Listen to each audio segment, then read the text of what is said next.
श्रियकान्ताय कल्याणनिधये निधयेतिनाम् श्रीवेङ्कटनिवासाय श्रीनिवासाय मङ्गलम् लक्ष्मी सविभ्रमालोकसुभ्रूविभ्रमचक्षुषे चक्षुषे सर्वलोकानां वेङ्कटेशाय मङ्गलम् श्रीवेङ्कटाद्रिशृङ्गाग्रमङ्गलाभरणाङ्गये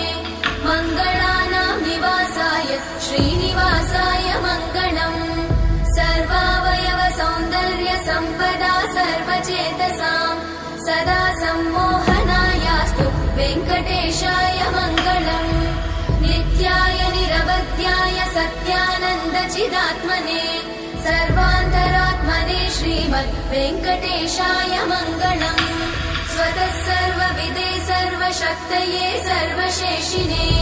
सुलभाय सुशीलाय वेङ्कटेशाय मङ्गलम्